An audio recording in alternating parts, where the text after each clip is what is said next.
It's known as the Dyatlov Pass incident. 9 experienced hikers and skiers, young people, strong, smart, went up into the mountains for what seemed to be an arduous but hardly a life-threatening adventure and wintertime outing. None of them came back alive. The circumstances surrounding their deaths are still wrapped in mystery more than a half-century later. Some of the confusion caused by the paranoia, and secrecy for which the old Soviet Union was so well known. And some of it's the result of bizarre circumstances, no other way to put it, confounding evidence, and a Byzantine collection of different theories, none of which has been able to fully explain what really happened. As we'll learn tonight, though, this incident is not entirely isolated. There have been similar encounters involving other people that only add to the mystery. Keith McCloskey, whose new book, Mountain of the Dead, gives what many people consider to be the definitive account of the Dyatlov Pass tragedy. So maybe we can start with, tell me how you got hooked on this story. Well, it's a bit of a roundabout way I got into it because I've always had an interest in Soviet military history. But as an aside to that, I've got a big interest in aviation history, and I was collating statistics for aircraft accidents in the Soviet Union, which, as you can imagine, is not the easiest of jobs because there just isn't really any information. So I remember trawling through the internet one night, and I came across details of an aircraft accident on what was called Mountain of the Dead, and I started reading it, and it was about a plane that had crashed on the mountain, killing 9 people, and then it started talking about the Dyatlov group. When I looked into it, I couldn't find any details of any aircraft that had crashed there. That's not to say that there isn't, but the nearest one I could find about the time was in the Ukraine, which is 1,500 miles away. But I started looking then at the whole Dyatlov story, and I just became hooked on it. When you go to this story and you start going into it, everything is just so weird about it. Everything seems to contradict what you've just read. You try and find a solution to it. You find that there's a lot of negatives about any theory that you formulate on it. If you're going to look at something like this, you've got to go there and really see it for yourself, see where they died, and then start talking to people in the city that they set out from. What I've found with this is that if you talk to people, there's still a few, people are dying off now because it's so long ago, unfortunately. But what I found is the further down the scale you go in the pecking order of officialdom, people who are involved in the search parties, you can meet them and talk to them, and they'll basically tell you what you want to hear. If you want to talk to somebody higher up the food chain, it becomes very difficult. Let's start off by describing the places involved. It's Dead Mountain is what it means, and in the Mansi language. What the Dead Mountain means really is that there's nothing really grows up there. There's no game. The Mansi avoid it. And that's their name for it. But I was as part of the research, I was dealing with a Hungarian professor who studied the Mansi, lived amongst them for many years, and he said that they give names to virtually every place in the area, and each name signifies something to do with their lifestyle. Like Mount Otorten, which was their destination, means don't go there, but it's not a warning as such. It's not a good place to visit in the middle of winter. So it's all to do with practicalities of their life more than anything else. But Mountain of the Dead, it's people call it that, but it's not strictly that, really. You said the Mansi. Tell us who they are. The Mansi are an ancient people who go right back to, I think the earliest reference to Mansi is about 1200, and they're just a small indigenous group. I think there's probably about 6,000 of them left now. But they're very insular. They speak their own language, and they've generally been left alone by both the Soviets and the Russians. So they stayed in their area up in the northern Urals, but they're closely related to another tribe called the Khanty. The Khanty are also called Khanty Mansi. But I believe the Russian government now pay them a kind of subsidy, a regular subsidy to just live their lives and husband the land up there. And you could say they're like an old Indian tribe in the USA. They're ancient people who belong to the land. They're mainly reindeer herders. There is a lot of trouble sometimes with drink and boredom. It's not the lifestyles have changed a bit, but they're sort of closely connected with the Dyatlov case because it was in their area where they died, and the Mansi themselves came under suspicion of having caused the deaths initially. Lev Ivanov, the chief investigator of the case, initially thought that they had murdered them, but that was discounted fairly early on. But the Mansi actually helped in the searches for the bodies. Why in the world does anybody in their right mind want to go to this particular area for a little jaunt, a little hike in the middle of winter? It was a very popular thing. It was called ski tourism. It's not ski tourism as you and I would know. It was a very, very tough, rigorous exercise, really, what they were doing, and it was very popular amongst the students at the university. There were several groups. The Dyatlov was just one of the groups that were involved in it. If you were a student at the Ural Polytechnic Institute, you could say, well, I want to join this particular group. It wasn't just the northern Urals they used to go to. They used to travel to other mountainous areas in the Soviet Union.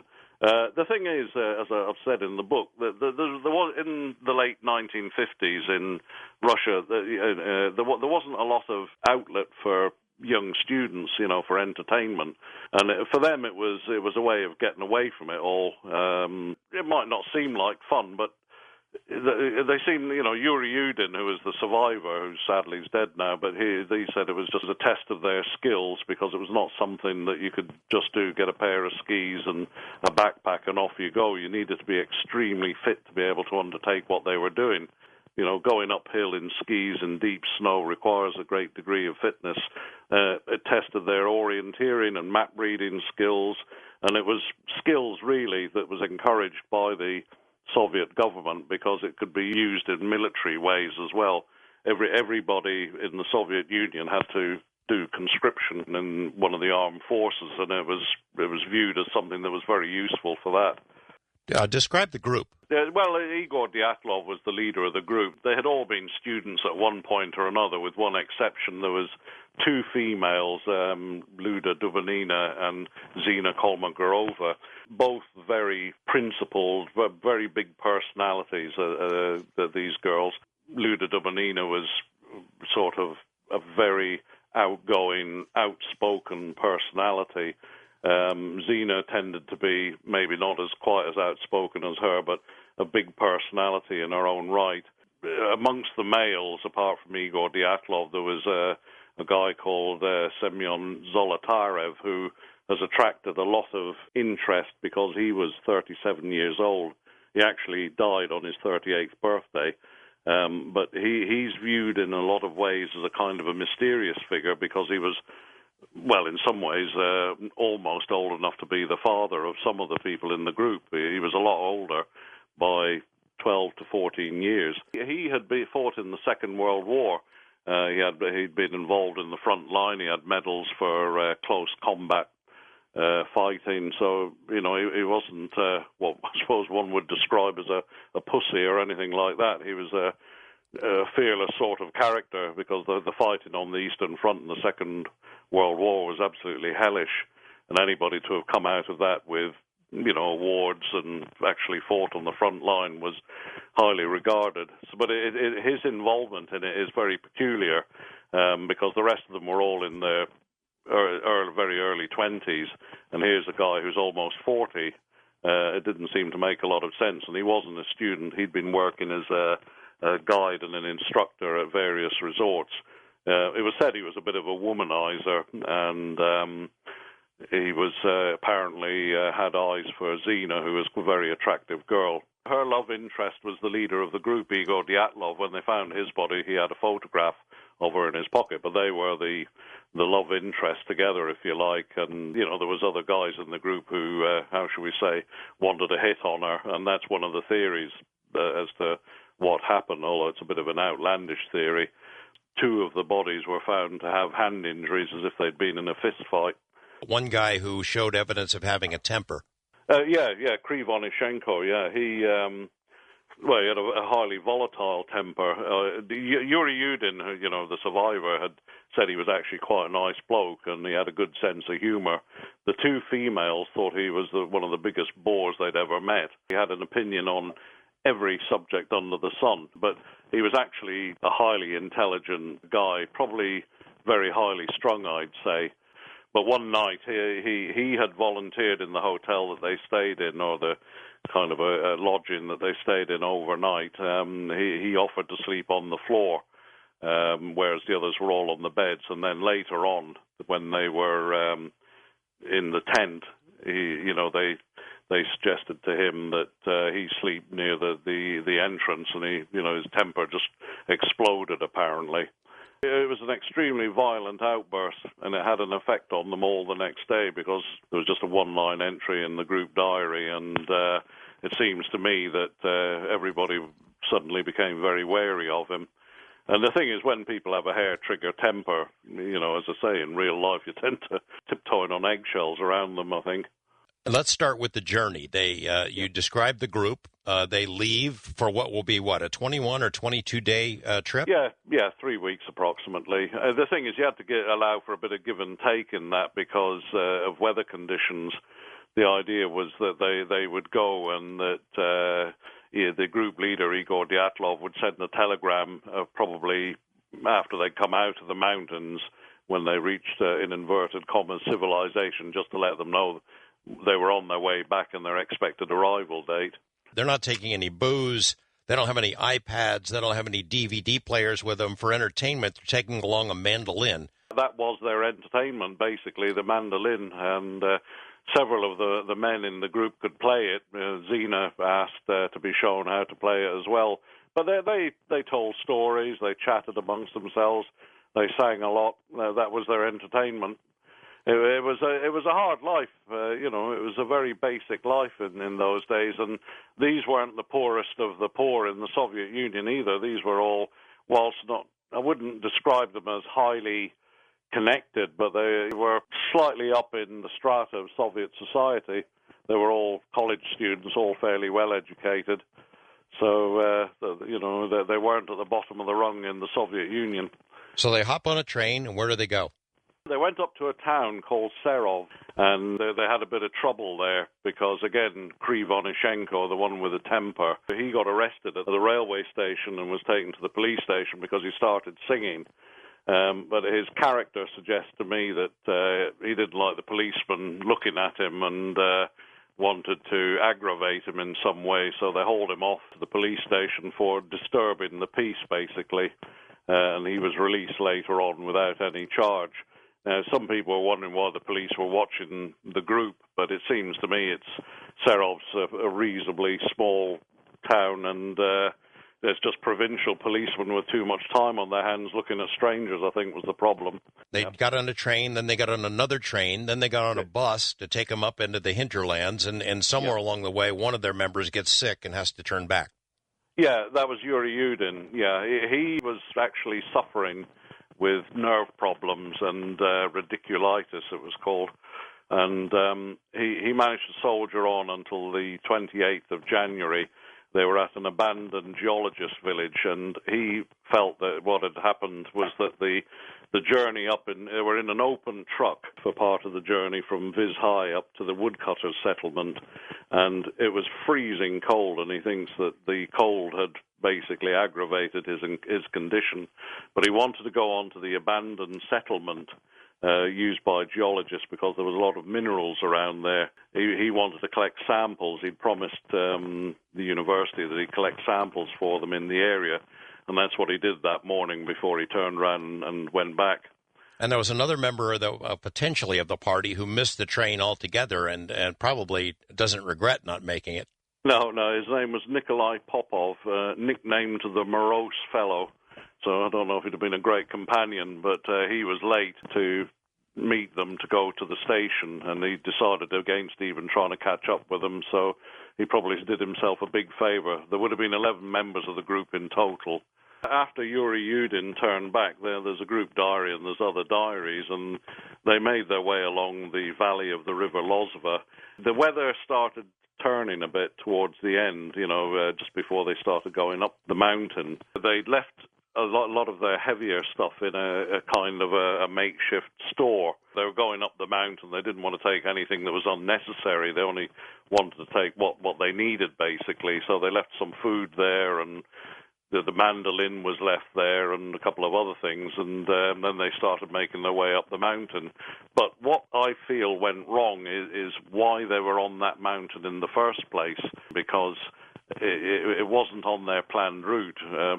There was a bit of an argument between Yuri Yudin earlier on and Igor Dyatlov, the group leader, about the route they were going to take. And that definitely wasn't on the route. So if something was going wrong, it was starting to go wrong there. But there was no diary entry for the last day, so nobody really knows why they were there instead of heading for Mount Otorten. But they must have gone up nearer the top of the dead mountain and just camped there for the night, probably with the intention of correcting their mistake in the morning. But it's a very odd mistake to make, because Igor Dyatlov had made the same journey the previous year in 1958. So he knew where he was going, and it just seems odd that he should make a mistake like that. It becomes important later on. They were near the top of the mountain. The spot they picked for it looked as if there was... It shows a lot of snow around it when you look at the last photograph taken of them pitching the tent. They were only 300 meters from the top of the mountain, so they were fairly high up. When I was in Lithuania earlier on this year, and I was talking to an expert mountaineer who's been all over the place, and he was giving his view as if he'd been in the group itself. He says he cannot understand. The temperature was low, there was high winds, the weather was bad. Why they pitched their tent up there? He said his instinct would be to go down to the tree line for shelter from the trees and not pitch your tent right up on top of a mountain. He said he found it very odd. They were near the top of the mountain, so really an avalanche shouldn't have been a problem, if that was one of the reasons why. Describe the scene, what they would eventually find there that has raised so many questions. There was various search parties dropped along the route rather than, say, starting at the beginning and following the route they believed they would have taken. There was a search party dropped on Mount Otorten, and of course they thought, well, they haven't got this far. So they then started retracing the route they believed they came. They then found the tracks at the bottom of Dead Mountain, which led up to the actual tent itself. And what they found was a collapsed tent with footsteps leading away from it. And that's the subject of some controversy later on. But what they found was a completely abandoned tent with clothes, jackets, torches, knives, everything left behind. Had I been in the group myself there, I'd have wondered, well, what the hell's gone on here? The tent is completely collapsed. There's nobody here, and they've left behind everything that would have helped them, in leaving the tent. It's not like they'd left the tent to go and explore somewhere or have a look around. The condition of the tent showed that nobody had been in it. There was snow on it. It looked as if it had been abandoned for some time, which it had. It was flattened virtually. It was when they started lifting up they could see all the slash marks in it, which again must have made them think that something about what had happened. The front of the tent was closed. And the thing is, people think, well, why didn't they just unzip it? But these tents in those days in Russia didn't have zips. They were actually buttoned up. They were canvas with covers over the actual buttons, so it would take time. The thick canvas is fairly stiff, so it takes time to unbutton, say, at least half a dozen buttons down the front. If you wanted to get out quickly, a knife and slash your way out, although it's a very drastic measure. If you needed to get out quickly, that was the way to do it. So whatever had happened was done in a massive panic. They must have been fearing for their lives to have taken that action. The tracks leading away look like sort of a single file, right? That's what they say. They're leading away in a single file with one set of footprints leading out from it and coming back. But you see, what I find peculiar about that is if it's a single file, when you think about it, we've got 9 people in a tent. They've just slashed their way out of it. do you form a single file to walk down to the bottom of the mountain? If whatever's outside is life-threatening, which is what it appears to be, wouldn't you just run in panic? You'd spread out. You wouldn't say, follow the person in front of you. You'd just start spreading out. So some people will run faster than others. You're not walking away in a single file. It's almost as if somebody said, right, I'm going to slash the sides of the tent. You get out, form a file, and walk down to the bottom of the mountain. that bit doesn't make sense to me. When they started finding the bodies, the first two bodies that were found were down by a cedar tree, and the bodies were the best part of a mile away down at the bottom of the mountain. They were nearly naked. They were in their underwear. They had burn marks on their feet from where they'd made a fire, and they'd been putting their feet and their hands into the fire to try, obviously they were in the final stages of hypothermia, and they had bad burn marks, but they were in their underwear. But what had happened was they had literally escaped from the tent with what they were wearing at the time. They'd obviously settled down for the evening. They'd taken off their jackets, and they were trying to at least make themselves comfortable so they could bed down for the night. So they weren't wearing full protective gear, and most of them didn't have shoes. And what had happened with the first two bodies that were found of Krivonishenko and Doroshenko, they were in their underwear, and they believe that what had happened is other members of the group had removed their clothes to try and keep themselves warm, as these two had already died. And they were laid side by side, which shows a little bit of respect for the dead, if you like, because they hadn't just fallen down in one place, their clothes being removed. It's almost as if they were trying to keep them together. They had to know, as experienced as they were, that being out there without shoes or a coat would lead to them dying pretty quickly. Well, it was the conditions were terrible. The temperatures it was minus 26. I mean, I get cold when it hits freezing, and they've hardly got any protective gear on against that. The snow was up to a meter deep. If you're not wearing shoes, or some of them weren't even wearing socks, you're walking around in that, you're not going to last too long. Whatever it was must have frightened them to death, literally, that they ran away to their certain deaths, because anybody who was rational enough, they knew what they were doing, in the sense that they were experienced mountaineers or skiers, if you like, and they must have known the effects of what the extreme cold will do to your body, and they ignored all that inner advice, if you like, and just took their chance. But it's almost like a man throwing himself out of a 20-story burning building. He's almost certainly going to die, but he doesn't want to be burnt by the flames. But it's death whichever way you look at it. Why did it take so long for anyone to get there to at least find them or try to rescue them? Well, there's various theories on it.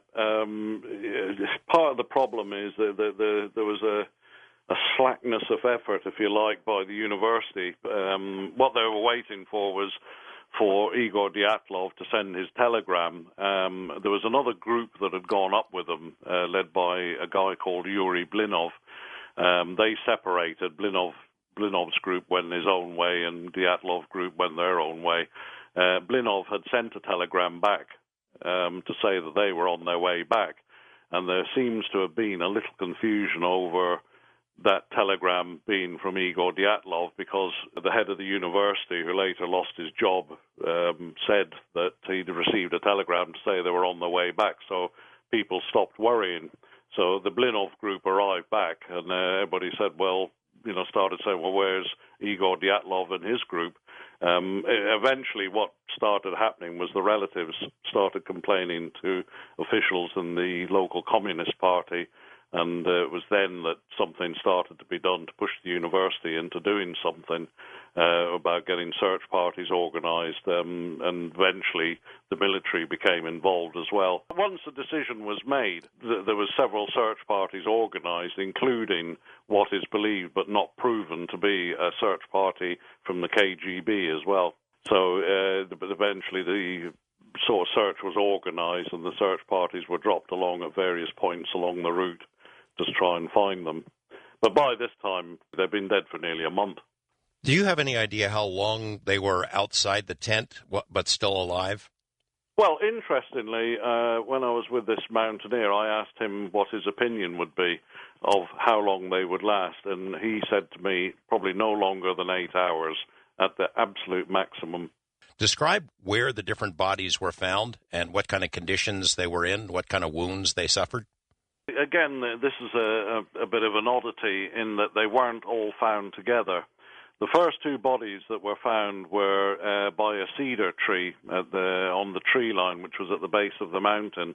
And what had happened was the two members of the search party were looking for somewhere to move their headquarters for the search, and they were looking for a place basically to pitch their tent and their equipment. So they walked down to the foot of the mountain and saw a cedar tree, which seemed to have a reasonable view around it. And as they got closer, they noticed the first two bodies, which was Doroshenko and Krivonishenko, and they were almost naked. They were in their underwear, and they found remains of a fire nearby. So they obviously realized that they were in the right place, that the rest of them must be nearby. And reasonably quickly, they found the body of Zina, who was probably nearest the tent. She looked as if she was trying to crawl back up the mountain towards the tent. And a couple of 100 meters behind her was Igor Dyatlov. And the strange thing, and it must show the depth of the snow there and how difficult it was to search for the bodies, the body of Rustam Slobodin was in the middle of the two of them, as if the three of them were trying to crawl in a line back to the tent to try and get warmth and comfort. Obviously, they all died in the attempt, but Slobodin's body in the middle wasn't found until the 10th of March, which was nearly 2 weeks after the body of Zina and Igor Dyatlov were found, along with the other two. So it then left them still looking for the remaining four members of the group. They had a look around the area and they couldn't find anything. It's only when the snow started to melt that they found them almost another 100 meters away in what looked like a small ravine where they tried to make a snow hole. Now, the first bodies on the face of it appeared to have died of hypothermia. They died of the cold. Slobodin had marks. He had a fractured skull, and he had marks on his fists as if he'd been fighting, and so did Igor Dyatlov. But when they found the other four bodies over by the snow hole, if you like, or the den that they'd created, they had horrific injuries which were internal. There was crushed ribs. The body of Luda Dubanina, her nose had looked as if it had been flattened, had been smashed, the cartilage, and she had her tongue was missing as well, which is the source of a lot of speculation, because some people have said that surely it must have been sort of bacteria eating away the tongue, or the soft tissue had been eaten away by something, but they found blood in her stomach, which implies that when the tongue was removed, she must have swallowed some of it, which would imply that she was alive when the tongue was removed. But she had smashed ribs. Zolotarev had smashed ribs as well. And all the people that were found at that location were found to have fractures. So it looked as if they had died of something completely different, because all these internal injuries left no external marks, as if they'd been in a car crash, but nothing had hit them. Didn't two of them have their eyes gone? The eyes were missing, yes. The guys who were found by the tree, it indicated that they tried to build a fire and that they'd burned themselves? Well, they had built a fire. There was a small fire found there, and they'd put their feet into the fire because they were probably going completely numb, and they'd put their hands and their feet into the fire. And the fire is a bit of an oddity because, again, when I was with this mountaineering expert, he's wondering how they even managed to get a fire going with basically just using twigs. But there was the remains of a fire there. But it makes you wonder, if there was a fire going, why they didn't put more wood or twigs on it, and why they didn't all keep together. Why did they separate?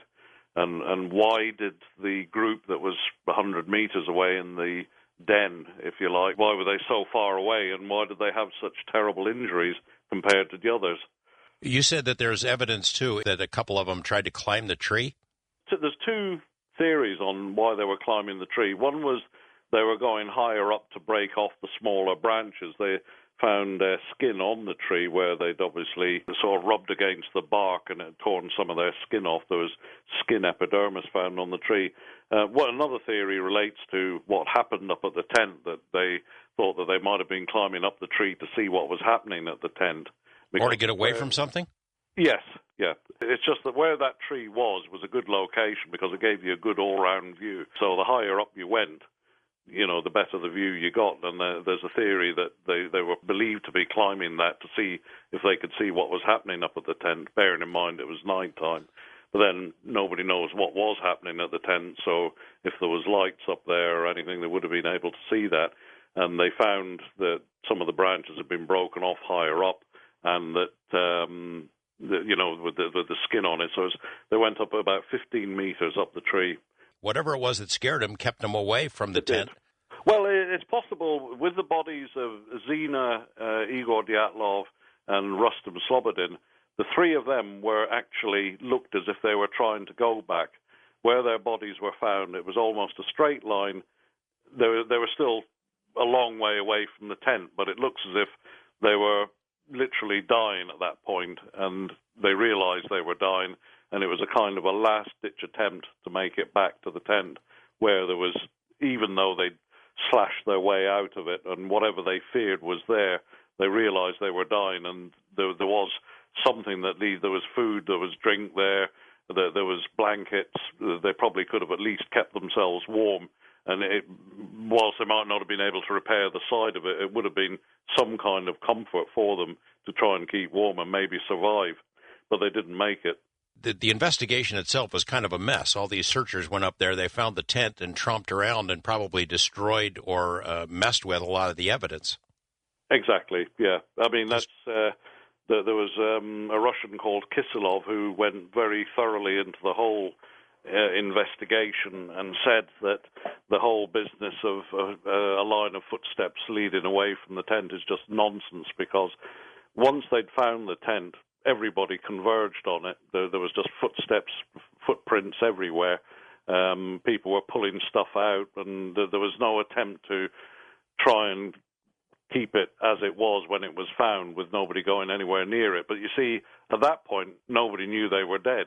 And they probably thought, well, the group are still alive, they're maybe nearby, and they just wanted to look inside and see what was in there. So in a way, it's almost understandable. I don't think there was necessarily anything deliberate there. But some people have read quite a lot more into it, that it was deliberate. There was an attempt at trying to obscure what had happened at the tent. Well, let's talk about some of the possibilities, so that they had to get out of the tent because of an avalanche. Well, I think it's complete nonsense, to be honest. There's some people will swear blind it's an avalanche, but they were only 300 meters from the top of the mountain. The angle of the slope there, I mean, it wasn't quite flat, but it was getting on towards it. Avalanches generally only happen beyond a certain angle, which I think, if I remember right, is 20-something degrees. It was flatter than that. So the possibility of an avalanche, I would write it out of the equation, but that's just my point of view. Somebody who supports an avalanche theory, I would say to them, well, okay, let's say an avalanche came down and it just managed to go into the middle of the tent, caused crushing injuries to a few members of the group who were then pulled out, but why didn't it flatten? You would expect something that could cause, the weight of snow that would cause crushing injuries would literally flatten the tent, but all the poles were standing when they found it. What about the possibility of wild animals? Well, again, a highly remote possibility. If it had been a bear, there was 9 of them, they ran away, admittedly, but there was no tracks of a bear or a pack of wolves around. Wolves don't hibernate, but then you would have needed a large group of wolves to attack a group of 9 people, which they're quite capable of doing. But there's no tracks. The injuries that were found on them, there was no bite marks. You would expect a bear or wolves to have been starving, to have eaten as much flesh as they could get, but there was nothing to indicate an animal attack. The native tribe. Some have mentioned them as a suspect. You Well, mentioned they were suspected. That was the suspicion fell on the Mansi immediately at the beginning, that the Mansi had killed them. But if you take the tracks that were there at the beginning, an orderly line or a line of people running away from it, there was no other tracks there to imply that there was a group standing round them. I mean, the Mansi had guns, so if the Mansi were going to kill them, you'd think they'd probably shoot them. But it comes to the question, why would they do that? It was an area that was well known for being used by students and people involved in ski tourism. The Mansi had their lives there to get on with. There seemed no reason why they would do something like that. But the thing is also that if the Mansi had been involved in it, there was a lot of stuff in the tent that would have been useful to them. Knives, axes, flashlights, even blankets, because, as I say, they led very basic lives. All that would have been taken, or, robbery presumably would have been the motive. It doesn't make any sense to just kill them. Why would the Mansi chase them away for them to die of cold? Why not just shoot them? None of it adds up. And Lev Ivanov, the chief investigator, he suspected the Mansi to start with, but he discounted it almost immediately. Well, he came up with something that was far more exotic, right? Yeah. He said UFOs, right? Well, he did, yeah. And I've never really gone into UFOs in the past, but the more I looked at this, it's what's happened to them is almost inexplicable. But when I looked at, say, a Soviet military accident, which is a possibility, but there's a lot of things don't add up about that either. The Luda's tongue, for instance, that's missing, you think, well, how would that have disappeared, or how would that have come out if it was a Soviet military accident? Again, the other members of the group who died of the cold, how does that fit in with the theory of a Soviet military accident? But then you start looking at the UFO theory, and you have to think, well, one of the things about UFOs is when they do, if they are probing Earth, they're going to look for what defenses there are. And that whole region of the Urals is literally crawling with military facilities. There's plutonium processing plants. Only 70-odd miles away from the Dyatlov Pass is a nuclear warhead storage area. There's missiles, nuclear-tipped missiles there, all sorts of production facilities for tanks and aircraft. The whole area is just crawling with military. And it could be that a UFO involvement is maybe probing to see what's in the area. And that's why I included such a large section on the Yuri Yakimov theory. The chief investigator, he says, when he's asked years later, he says, I think UFOs did it. Did he explain any further than that? Well, when they were investigating, there's two aspects to that. One is the light orbs. There was light orbs seen over the area on the night they died. Nobody can explain what these orbs are. People say they were rockets. Well, they weren't rockets because the only rockets they could have been was ICBMs, and there weren't any launches of ICBMs around that date. Furthermore, it's hundreds of miles from the missile lanes. All those types of rockets were launched from much further south at the Cosmodrome at Baikonur, and they all went east to the Kamchatka Peninsula. They didn't go anywhere near the Urals. So it's not rockets. Some people say, well, it could be meteorological phenomena, but nobody's been able to explain what meteorological phenomena.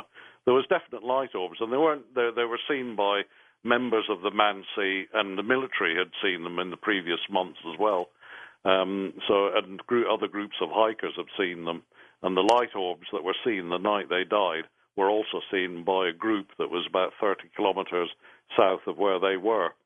They'd also seen the orbs, and people were saying this to Lev Ivanov, the Mansi, had said they'd seen the orbs, and I think that's where he developed his theory from. And he also found marks on some of the trees at the bottom of the tree line, which looked as if they had a kind of burn mark, but a kind of, not like a normal burn with no epicenter to it, but as if a beam of energy had been directed on the tree trunk to create a round burn mark, as if it was focused on individual things, like some kind of beam, directed energy beam. And I think that's where he started formulating his theory. But again, that's as far as it goes. There's no tracks or other evidence of it. After an autopsy was conducted, they found radiation? They did, yeah. Well, what happened was when Lev Ivanov went up there, he was given a Geiger counter to check for radiation in the area. Now, that's not something that a Soviet policeman in the 1950s, or probably even now, would use as part of his normal investigative tools. But he checked for radiation in the area. But what happened with the radiation is that the bodies were autopsied and compared with bodies, ordinary bodies of Joe Public, if you like, that had been involved in car crashes in Sverdlovsk. They'd been kept in cold storage in a morgue, and the bodies had been dissected. So what they did was they compared, say, the heart and liver of one of the Dyatlov group, and then compared it with the bodies of these car crash victims to see if there was any variation in radiation or if radiation was present.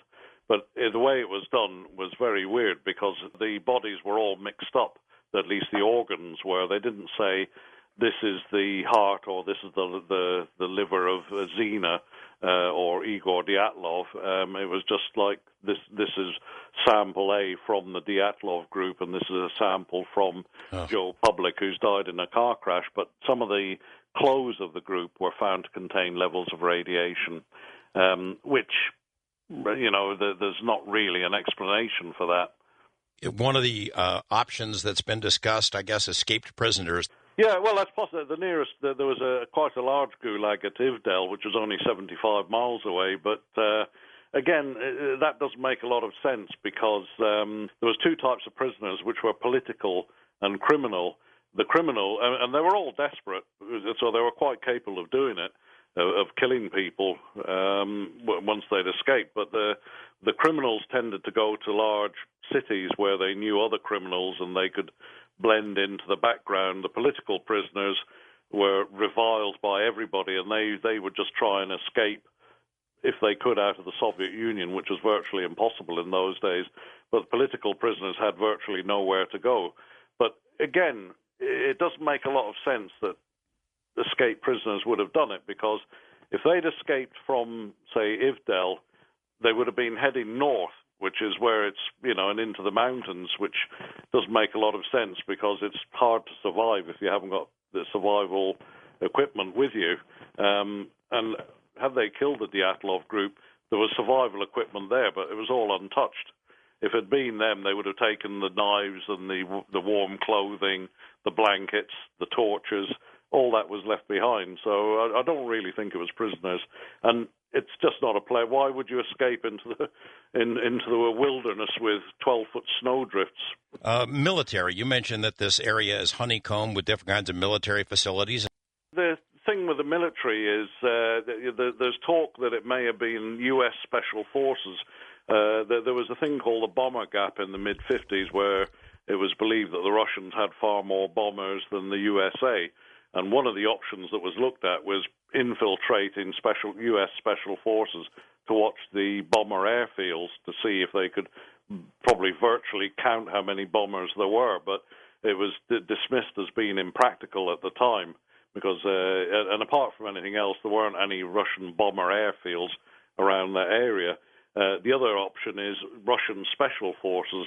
But again, why would Russian Special Forces want to kill their own people? It's been mentioned that there was secret weapon testing up there, but it wasn't a known area for weapon testing in the 1950s. There was believed to be a weapon testing area much further north, but again, why would they kill them? It just doesn't make sense. I've studied Soviet military history for quite a long time, and I can't imagine why you would want to take any kind of weapons up in the middle of blizzards into the middle of the Ural Mountains to test them. I mean, the testing areas for a lot of Russian military equipment tended to be much further south and much further over into Siberia, where there's even fewer people around. And even if they'd witnessed, say, a secret military test, everything was so secret in the Soviet Union, they'd have probably kept their mouth shut anyway. It's not something you would go bragging about as soon as you got back to university. You'd be picked up by the KGB immediately and asked what you were talking about. So, I don't think it makes sense that they were killed by Russian special forces. There was talk of an infrasound weapon, but there was work being done on infrasound by a guy in France at the time who was of Russian extraction. But an infrasound expert was telling me that even if the Russians had managed to develop such a weapon, it would have been the size of a 40-foot container to give off the energy required, and you'd have needed a helicopter to lift it into the mountains to test it, or a tracked vehicle. And why would you want to do that in the middle of February in a blizzard? The one group with the terrible internal injuries, the broken bones, fractured ribs, things of that sort, but no external injuries. It reminds me of some of the characteristics of cattle mutilations. That's a possibility. And again, the light orbs could come into that because they were hovering at various heights, supposedly, although nobody has given a specific height. But that's certainly a possibility. That's when you get into the realm of the light orbs that they were dropped.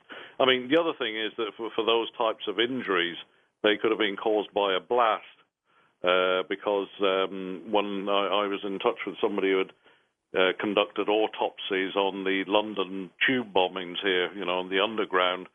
Many of them had smashed ribs and broken bones with no external markings on them at all. The injuries were caused by the blast. But you come back to, why were they affected by, such a blast, and the other people who died of the cold weren't? You look at the possibility maybe somebody came along with guns, held them at gunpoint, made them stand out in the wilderness in different places until they died. But again, there has to be a line of reasoning for it. There's a theory about a hunting party by senior Soviet military personnel, that they had been seen by the Dyatlov group, and they were using a military helicopter which was strictly forbidden to go hunting, and that they'd been killed because of that. Okay, I mean, it's plausible that they were held at gunpoint and allowed to die in the cold, but there's an absence of tracks. But, you can't rule it out. It's a possibility. Yeah. What about drugs? I mean, it almost sounds like an acid freak out, or they were on mushrooms or something, or exposed to something that kind of affected their brains. Well, I was contacted by a former professor at Oxford University, and he put forward the theory that it might have been ergot. They were eating bread, and ergot is a kind of a fungus that has LSD-type properties, and they were eating bread, and it could have been contaminated like that and maybe driven. I mean, again, that's a possibility, because the effect it has on you is, well, you're literally out of your mind, which is what looks like the way they behaved. So, it's a possibility, but it doesn't really explain the worst of the injuries to them, because, crushed ribs is, okay, falling down maybe, but there wasn't any real. They were in a small ravine, but are we to believe that all of them fell over at the same time and crushed their ribs at the same time and tongues torn off? It doesn't really answer that. What about the option of defection? Well, the defection theory actually was started at the university, and there was a lot of anger over it. Yuri Yudin, in particular, was very angry about it. He said that they were all good communists. Luda Dubonina lived for the communist ideal, and he believes it was a pretty dirty slur started by somebody at the university to blacken their names, if you like, and that they had been heading north out of the country to try and make their way across. I mean, it would have been a hell of a trek. You would have thought there'd be easier ways of doing it, to just try and get out of the Soviet Union. But that rumor died pretty quickly, apparently, because there was a lot of anger over it. People who knew them well said that it's just not possible, and it seemed to be an attempt to blacken their characters, really. There's testimony from a pilot who, one of the first guys who supposedly flew over the thing, his account of what he saw on the ground is different from what makes it into the official files. Can you explain that? It's difficult to explain, because if you take what his testimony says, and it was Kisilov that came up with that when he met this pilot. He says he flew over and saw the tent the day before it was discovered. He was required to sign a non-disclosure agreement after the investigation, as were virtually everybody involved in it. It blows the whole theory out of the water as to the fact that they died on that mountain. He said it looked like there were people around it, and he could see a couple of dead bodies. So he thought that they'd already discovered the tent. But he feared for his life, though, eventually. Maybe they were killed somewhere else and then brought back, and the whole thing was a staged scene. That is one line of theory, because they weren't supposed to be on there. Yuri Yudin himself said that, the survivor. He said that was not on their route. Igor Dyatlov had made the journey the previous year, so how he'd make the mistake of losing his way seems a bit strange. It's possible that they died somewhere else. The bodies were brought there. And I suppose if you're someone of a devious mind, you could think to yourself, well, how can I make this scene as confusing as possible? If you believe the testimony of the pilot, the whole stage was being set the day, in the couple of days before it was found by the search parties. There's some thought that possibly they wanted, one of the reasons why search parties weren't sent out sooner is that they knew what was going on, that they had died, and they died in an accident or however they died, and they were basically buying time to try and come up with some plausible scenario to say, well, it's okay, we found them. Here's the tent, it's been cut to ribbons, they've all died in very strange circumstances. We'll call it an unknown elemental force, and that'll be the end of it. Because one of the strangest things about the whole case is they found the remaining 4 bodies by the snowhole with dreadful injuries between the 3rd and the 5th of May, and the case was closed on the 5th of May. Lev Ivanov was ordered to just close it all. You could say, well, they found the remaining 4 bodies, so let's close the case. So it's game over. Some guy makes a claim that he was part of the party, that he joined it late and he survived and came back and has this fantastic story. What do you make of that? Well, absolute rubbish, in my opinion. He gets a lot of names wrong, the distances he gets wrong, and Yuri Yudin said he'd never heard of him. So Yuri Yudin was there. Describe for me the nature of how tough it was to get information and how sort of a cone of silence dropped over this thing for decades, didn't it? The thing is with the Russians, it is a secretive society, and it still is, but they have this attitude also, I think, that you're being unpatriotic if you're giving out secrets, and it's just the way they've grown up with it, and it still persists, the whole nature of the place. I have tried contacting long-range bomber crews over the internet, found out, veterans' websites and everything. None of them will talk to you. I found one guy who was based on that airfield that was nearest to the Dyatlov Pass. He was willing to discuss the Dyatlov story with me, but he wasn't willing to discuss any military matters. It's just a closed book. Yuri Yakimov comes forward. Tell me what his tale is and how it relates. Yeah, well, Yuri Yakimov was working as a shift foreman in a city just over 100 miles away from the Dyatlov Pass. It was a bauxite mine. He was working there one night in 2002, and it was getting dark. He worked 12-hour shifts, and it was he just started his shift at 9 o'clock. It was dark, and he was just going to one of the pits where the bauxite was dug out. And he said everything was dark and totally silent. And he said when a light suddenly switched on, it was surrounded by forest, this pit, and he said a beam was directed at him from the forest. And he said it was an intensely powerful beam that lit up the whole area. When he looked at it, several other lights started breaking away from the main beam and coming towards him. So he looked away and ran into the pit, because at first he thought maybe they had a lot of theft, burglars looking for metal and stuff like that. So he switched on the lights in the pit and then looked up again, but the beam was still there.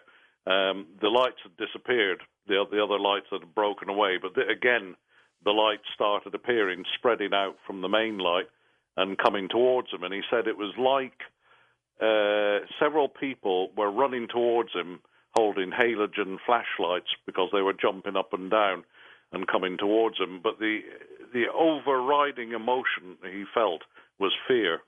He said it wasn't inquisitiveness. He shouted to say, "Who's there?" And he said the lights just kept coming. So he hid and looked away and stayed there for a while and then looked out again. And he said the light was still there. And every time he looked at it, the lights started coming towards him. So eventually he just ran away up to the main road and got in a lorry and got away from it. He said he felt really terrible for a few days afterwards. But the overriding emotion, as I say, was fear. He was afraid of what he was seeing. And he told quite a few people about this particular incident. And he went back the following day during daylight and walked around to see if he could find any evidence of what had been there. And he couldn't find anything. So nobody would believe him. They just thought he'd been working too hard and it was all nonsense and what have you. And a couple of months later, he was reading a newspaper and he saw an article written about a forest ranger in the same area who had had an experience with lights that disturbed him. So he set out to track this forest ranger down, and eventually he did. A guy called Rudkovsky. Now, he had worked in the forests for most of his life, and he basically lived in the forest, so he was used to spending nights alone and dealing with bears and wolves and what have you. So he wasn't a guy who was easily afraid of anything, and he had exactly the same experience. He said one night he'd set a campfire up, and a beam turned on him from some distance away. Again, he mentioned a very, very powerful beam, which didn't cast any shadows. He said it was almost like daylight. And the same thing happened to him. He looked at the light, and then other lights started spreading out from it and coming towards him.